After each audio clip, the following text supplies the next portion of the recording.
It's Joe Partabila, and you're listening to the Forbes Books podcast. And after a couple of years of a pandemic, the concept of virtual fitness classes sounds all very normal and acceptable, but that hasn't always been the case. Many entrepreneurs saw the future of fitness a decade before COVID-19 locked down gyms and studios around the world. And my guest this week is one of those groundbreaking founders. Her name is Mary Helen Bowers, and her Ballet Beautiful offers world-class ballet-inspired workouts from the comfort of home. Mary Helen is the first entrepreneur I've ever met that joined the New York City Ballet at age 16 and danced for more than a decade at the legendary Lincoln Center. Then again, I don't think I've ever asked a CEO if they did ballet, but I digress. Hello there, Mary Helen. How are you? Hi, Joe. So nice to be with you and your audience today. Thank you so much. Oh, you're very welcome. So I want to talk about your backstory because yours is in reverse of mine. You were from the South and then you went to New York. I did the opposite. Born and raised, worked in New York for many years, and then I went south. So I'm currently talking to you from Charleston, South Carolina, where I've been the last couple of years, but my entire life was in the New York metro area. You, on the other hand, were just a baby. A babe in the woods when you made the jump from North Carolina to New York. What do you remember about that transition? Because the idea of me being a teenager and living in New York full time seems frightening, even for someone from that area. Absolutely. So I grew up in Charlotte, North Carolina, and I started ballet when I was a kid. So around 8 years old, that's when I took my first real ballet class. I had taken a class when I was younger, but didn't continue with it. And when I was 8, I had some friends in the neighborhood that were dancing. I wanted to go back, and I just absolutely fell in love. That first year, I took 1 class a year. The next, it was 2 classes, 3. And before I knew it, I was at the ballet studio every day, and I set my sights on becoming a professional ballerina. And I knew to do that, I was going to New York. I auditioned for the School of American Ballet a couple of times, actually. I was accepted when I was 14 and offered a scholarship, and my parents said, "You're too young, absolutely not, no way are we sending you to New York City for the summer."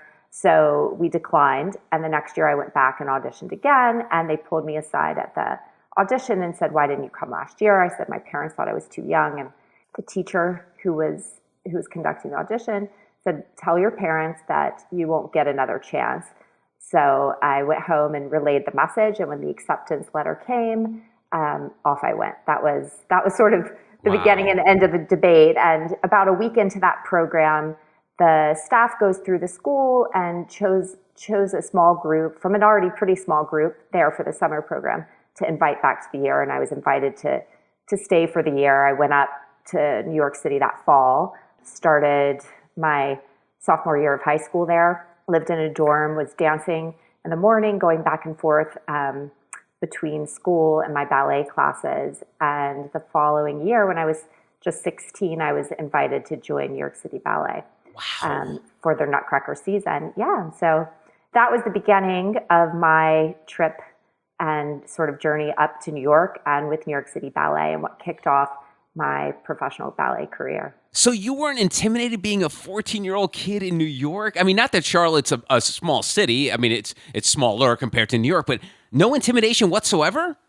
I was just so excited. I was 15 the summer when I went, and just so thrilled to be there and really focused on my dancing and on my ballet classes. And of course, I lived in a dorm. The School of American Ballet is the official school for New York City Ballet. So that's the school that I was attending. And they've got this terrific dorm and a really great setup with a cafeteria and everything in Lincoln Center. So you have this very sort of condensed life. But they set up things for us like, we would go see Broadway shows. And I think even, to leave the dorm, you had to sign in and out. Your parents had to give certain permission. So we were out there getting in trouble, but doing a little bit of like safe exploration, seeing the theater, getting to the ballet when it was on, things like that. So, really getting a taste of a lot of what New York had to offer for an artist and for a young artist. And certainly, a very exciting process for an aspiring artist as Absolutely.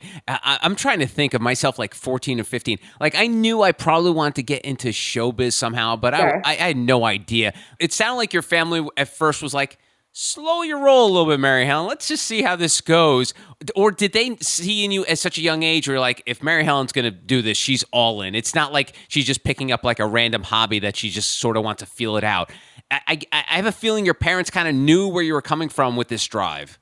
They were, kind of learning at the same time that I was what the process was and how it worked. I didn't have a stage mom or stage parents. We weren't living in New York. I didn't, neither of my parents were professional dancers. My mom was children's librarian in the public school system for over 30 years. And, my dad is a CPA. So we didn't have that background, but this was just the thing that I was obsessed with. And they knew that I was really talented.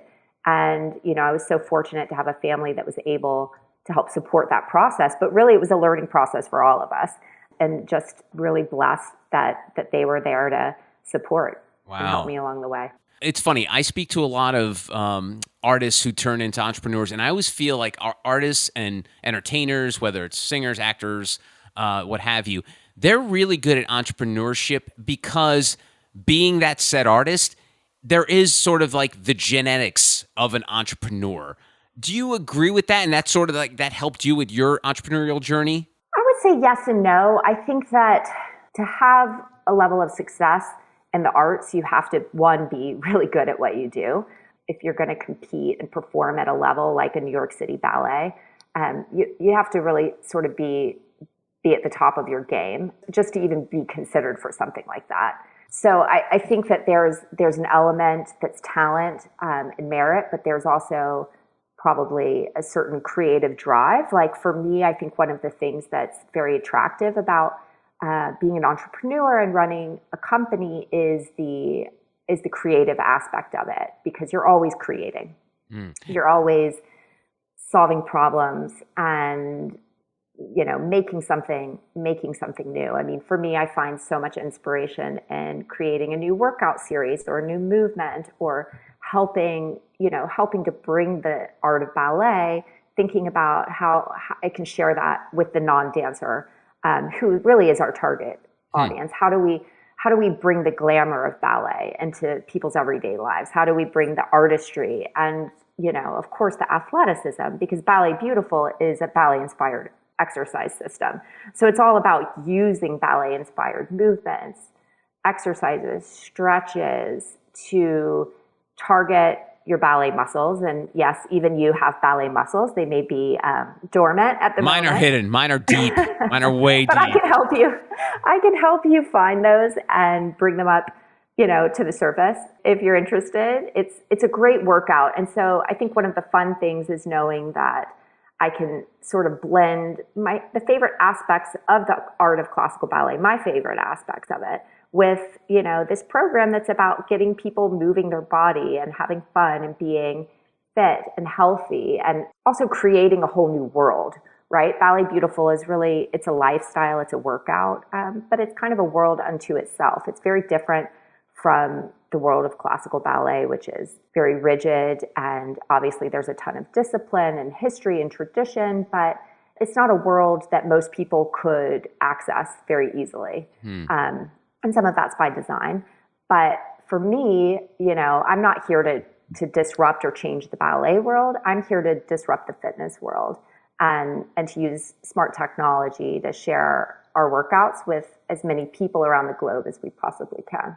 Now, I will say one of the reasons I believe someone like yourself and artists are great entrepreneurs is the fact that failure is such a big part of your life. And as you know, with entrepreneurship, fill in the blank with the failure quote that people have up in their office or something like that. You really have to endure failure. And being a dancer, actor, there's so much of it involved, and it's, the hard audition process and the fact that you're judged is sometimes just on your looks as opposed to your talent. So there's a lot of that. So how about the failure aspect of like developing this system of Ballet Beautiful, and the fact that you probably weren't able to do this like overnight? It sounds like there was a bit of a bootstrapping to this.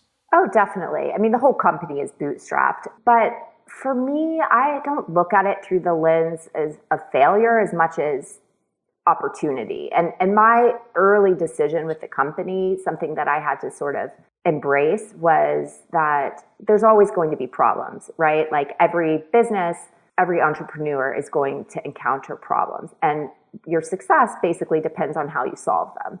So my mentality and my approach personally is like, there is always a solution and we will find the solution. I started with my first clients in 2009. So we're going on well over 10 years for this business. And we've really been in the spotlight. You know, Natalie Portman, who I trained for her Academy Award winning role in Black Swan, she was one of my early clients.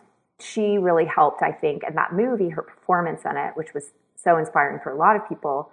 Black Swan helped bring ballet into pop culture in a new way and make it sort of cool and relevant again. But for me, the business has always been, we're going to hit a lot of problems and hit roadblocks, but not looking those as, you know, as failures, but like this is just it's a normal part of being an entrepreneur, right? I think the question of success comes down to how do you handle it?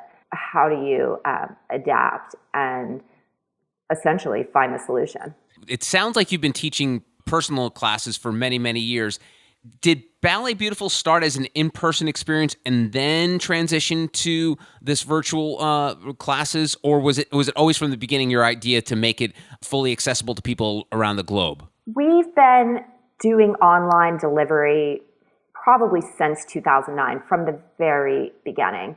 The real infancy of the workout and of the program, you know, it's all kind of based off of my experience as a professional ballerina with New York City Ballet and that process of learning how to take care of my body. And then, you know, when I left New York City Ballet and I was attending Columbia University and when I was no longer in a ballet studio every day or performing on stage, but wanting to get sort of reconnected with my body as a dancer in a healthy way and in my own terms, that's really the beginning stages of Ballet Beautiful, was using it as a program first for myself as a dancer, as retired dancer, how I was getting myself strong again and healthy after taking a break from exercise, and then sharing it with other people. And I saw very early in the beginning, you know, one of the very first sort of problems that I encountered as an entrepreneur was, you know, I had this young business and a very small but loyal clientele based out of Manhattan. And, you know, one of those clients was Natalie, who came to me and had this ballet movie that she was working on with Darren Aronofsky, right? And we started talking about getting her ready and preparing for it and putting a program together. And as that process with Natalie moved along and the Black Swan sort of started taking form, because when I met Natalie, and Darren had been talking already about this film for many years, I would say at least 5 years, right? It was a project that there was a script, it had been being tossed around, you know, Darren knew that he wanted Natalie for the role she was in. All of that was already in motion when I met her. But as they began to pull together their financing and whatever behind the scenes stuff, you know, that goes into the making of a movie, which I wasn't involved in, I was working with Natalie to get her prepared so that when we got the green light, she would be ready to be able to portray a professional ballerina on the screen.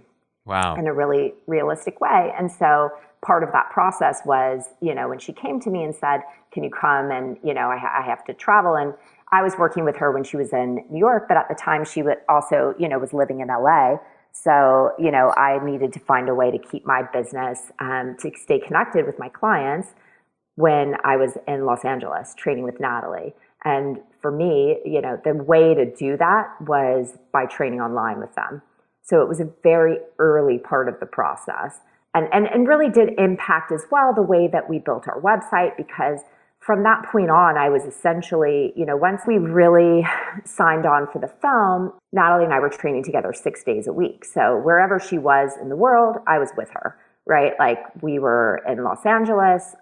She was filming another movie before Black Swan that was based out of Belfast in Northern Ireland. Wow. We were overseas, you know, she went to Paris for the weekend.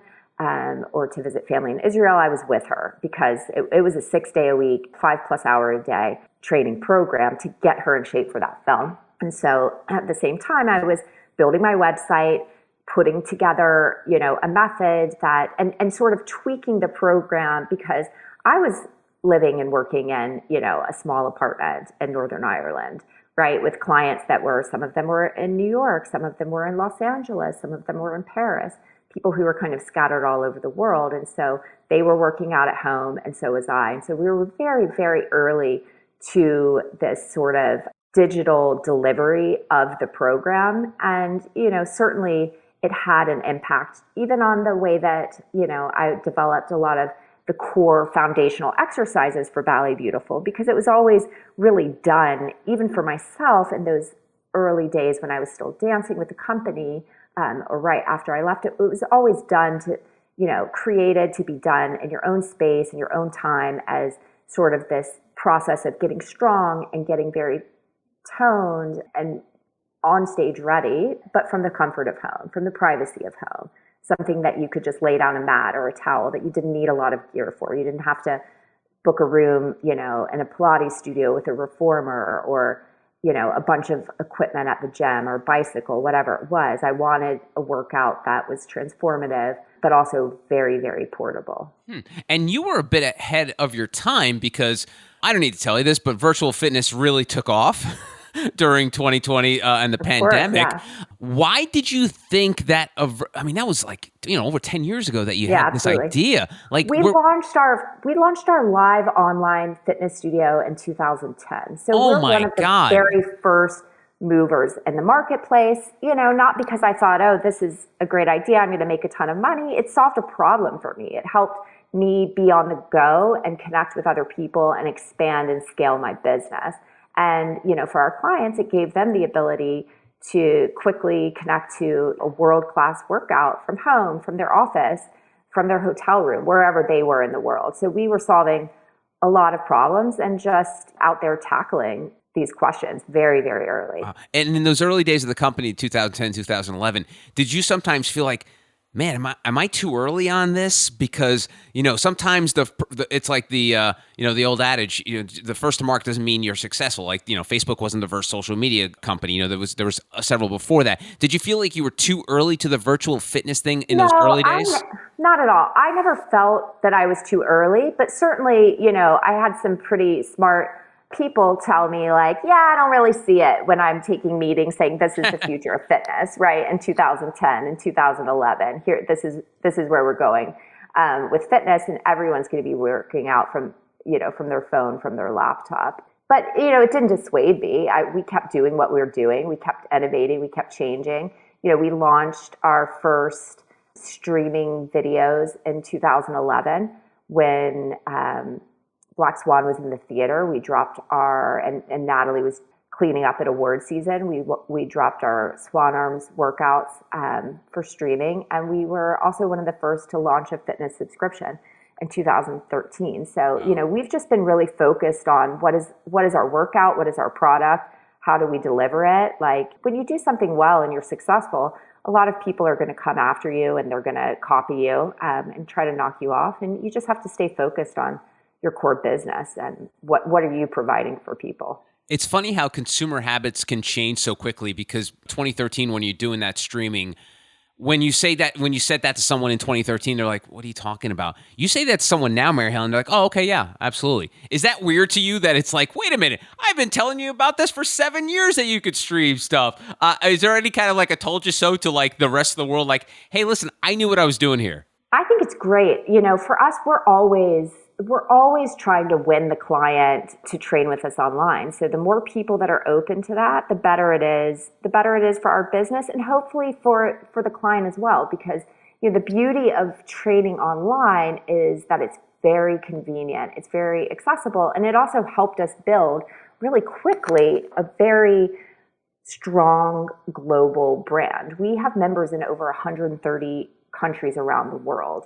And we've been selling internationally really from the beginning. And part of the reason is because we didn't focus on that sort of brick and mortar business. We've always been very digitally focused in the delivery, and it helps you just share the product with so many people. As you know, it gives the company a completely different scale. So, we have fans in countries all over the world. I'll be stopped in, on the street. We were in London recently, and I'm meeting people who are, just literally getting stopped at the airport and Wow. riding on the bus, with my kids. And we have fans from China who are stopping us and telling us how, Ballet Beautiful is changing their lives, and they're using our workouts every single day. We have, Ballet Beautiful has this wild viral popularity, and in a country like China, these countries all over the world, we have this really incredible fan base. So it's always exciting too to be able to travel and meet with some of those people in person and really see the impact. Wow. Talk to me about penetrating like a country like China, because I've spoken to several people involved in different industries, and it's such a tough nut to crack, pardon the pun, nutcracker. But it seems like it's very tough because of all the restrictions that they have. How are you able to do that? I think that part of it is that we have a great product, and a ballerina is sort of a universal symbol of strength, of grace, of elegance. So part of it, I think, is the product. Some of it is that the workouts also really, really work. And there's a privacy aspect. So we've always been very, very popular overseas, and particularly in Asia, because it's a very elegant workout. You can do it from home. You don't have to be in front of a lot of people, but it also is really going to transform your body.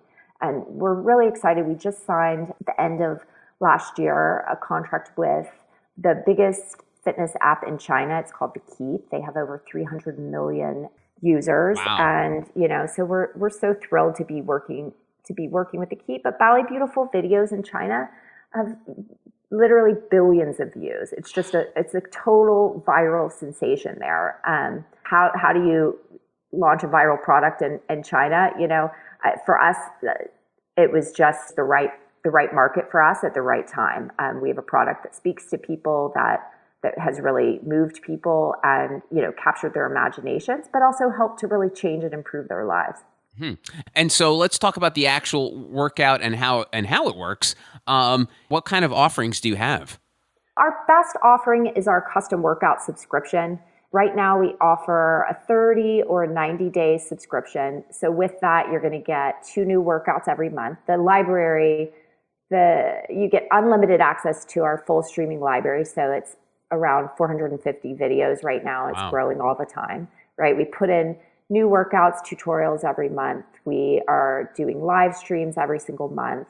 We have challenges. Fitness challenges are something that are really popular in the fitness world, where we kind of build a specific workout that everyone can kind of be participating in. Sometimes you want more customized training for yourself, right? But sometimes it's also fun to know that you're doing a challenge, like a week of swan arms and, plies and these more sort of thematic workouts. So we build customized playlists for people. We build challenges. We also offer online private training if you want to layer in, private sessions with someone to really maximize the experience, which is fantastic. Our private training is amazing. And, that really comes down, obviously, private training one-on-one is always more expensive. So that can be a budget question for people. But with that custom workout subscription, we offer a lot. And for so many people, we're giving them a chance to, move their body, to build strength. But also for a lot of people, they're reconnecting with a childhood dream. We're giving them a chance to feel like a dancer, even if they're just doing core exercises or leg lifts.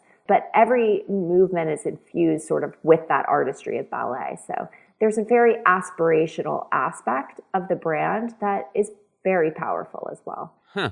And, it seems like you were early on everything here. So as you know, you cannot be a service without being a subscription service nowadays. When did you realize the importance of being a subscription-based company? Because I know obviously you offer more than the subscription, but Sure. When did you realize that was going to be a big driver for you? I mean, we launched our subscription in 2013. So that process probably started in, 2012 maybe, right? Is when we started with that, I would guess.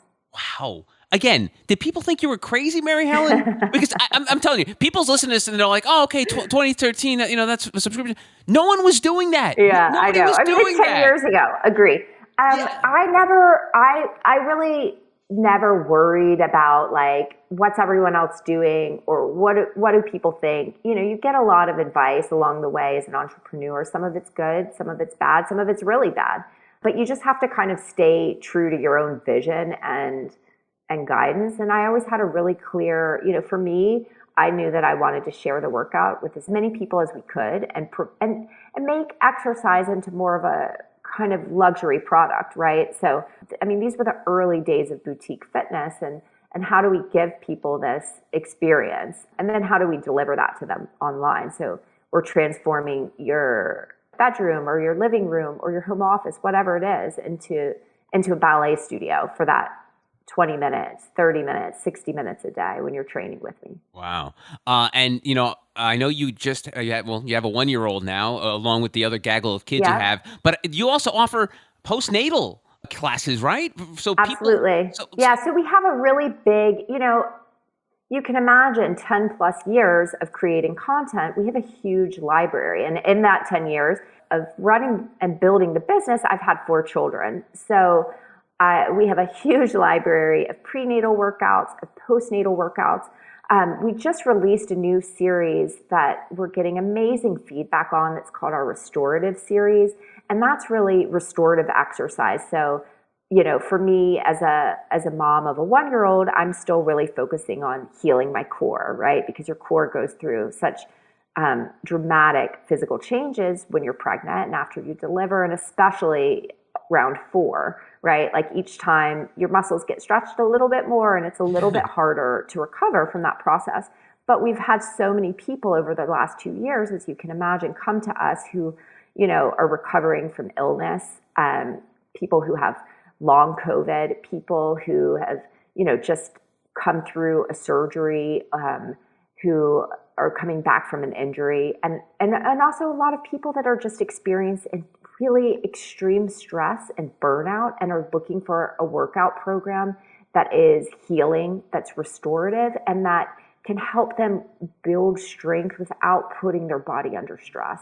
So there's a very healing aspect of Ballet Beautiful, and that's what our restorative series, which is our newest launch, is about, is helping people heal their body through low impact exercises and stretches. So this is, while we have an amazing supermodel series, right, that some of the like hottest names that you'll ever hear in fashion use these workouts and are obsessed with, we also now have a restorative series that anybody that's been through illness or injury, childbirth, any real reason, like I said, even just burnout, anxiety, people who are having mental health struggles and need to move their body in a way that isn't stressful or straining to them. The restorative series is a really good first step. It's not where, a lot of our members stay for a long time, because we're hoping that we're helping people kind of move through that process. But, there's a real mental health benefit to Ballet Beautiful's program. People have always come to us and said, these workouts are very calming, they're very peaceful. We use classical music. A lot of fitness is, the energy is extreme. It's very loud. Imagine the difference between a workout like ours versus going into, a dark room, right, with like a lot of loud music and someone kind of screaming at you while you're on a bicycle. This is night and day difference. Or, a really high intensity program like a CrossFit. We offer something that's so different from that, from the way, that we move the body to what the exercises are to, the set and the environment. I really have always, that loud, pounding, punishing workout never worked for me. I couldn't, you couldn't afford to do a workout like that as a dancer. You would be injured, right?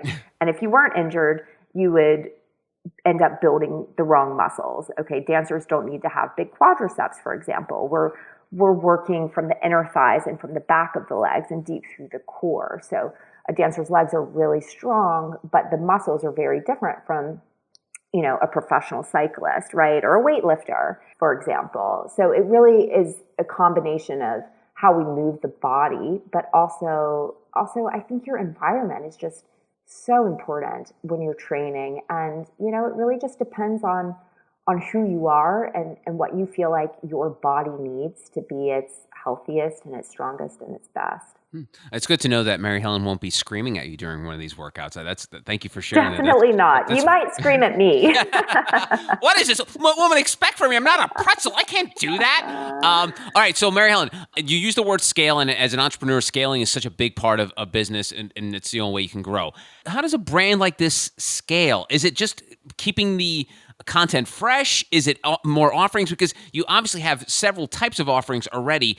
How do you kind of create a bit of a growth pattern there? Yeah, I mean, for us, we're always innovating, right? And I think that's one of the fun things, one of the really fun parts of being an entrepreneur from the background of an artist, right? Like what I was saying to you before, there's a creative aspect. So whether it's here's a new problem, we have people who are coming to us saying, they're using Ballet Beautiful. A lot of people over the last couple of years have been using our prenatal and our postnatal workouts, not even when they were pre or postnatal, but because those are usually lower intensity, slower workouts, right? And that's why we created the restorative series to solve that. So adding to what you sell, I think, is a very big part of it.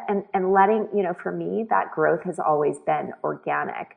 You have to be adaptive. You have to listen to people and see, what do they love? What are they looking for? What are they asking for? And as a small business and an entrepreneur, I love how we can bend and change and, turn around and film new live streams.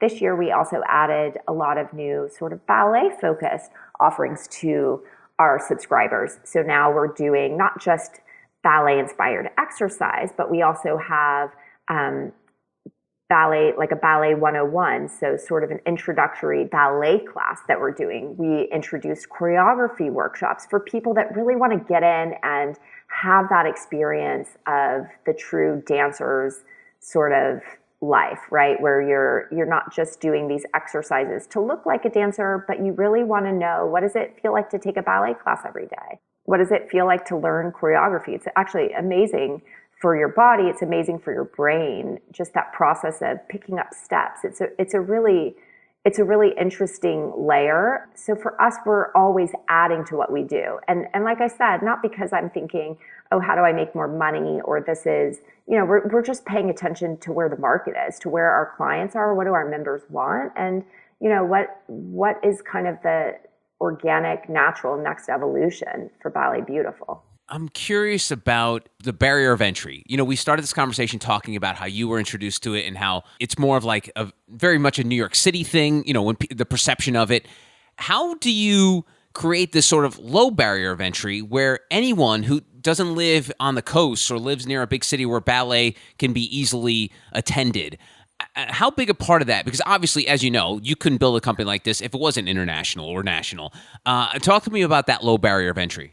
I mean, for us, I think that's always been one of the appealing things, is knowing that, sure, if you're in New York or maybe Paris, right, it's really easy to find a ballet class, and to find boutique fitness now in 2022 is on every corner. But for us, we've always just been looking at like, how do we share this with people all over the world? And the digital delivery was the answer for that. There's so many people out there that are looking for a workout that changes their body, but not just is transformative for them, but is also inspiring. People, want to be empowered. They want to be uplifted, and I think exercise should be fun. So finding a way to tell that story, through our social media, through marketing, and and also having a great clientele that helps us spread the word. I'm wondering, as we sign off here, do you get hit up for advice from all sorts of people? Because I can only imagine just talking to you about like cracking the subscription game, getting through China. You must get hit up for advice all the time from other entrepreneurs about how you were able to pull this off. Yeah, definitely. I mean, I always love, talking to entrepreneurs. And I think when you're talking through problems and sharing your story, a lot of times you'll learn something new about yourself, but it's always exciting when you can help someone. There's so much that you can learn, and it doesn't have to be industry specific. And I feel like there's got to be a book in you in terms of entrepreneurship. I know you've written a book about Ballet Beautiful, but like I feel like you could write an entrepreneur book, like that sounds fun. I love it. Right? I mean, I know you're a little busy now with the fourth kid and a bursting business, but is that something you could see yourself doing? Absolutely. I mean, I think that part of what I feel like Ballet Beautiful is, and my job as the CEO and founder of this company is you have to inspire people and you have to motivate them.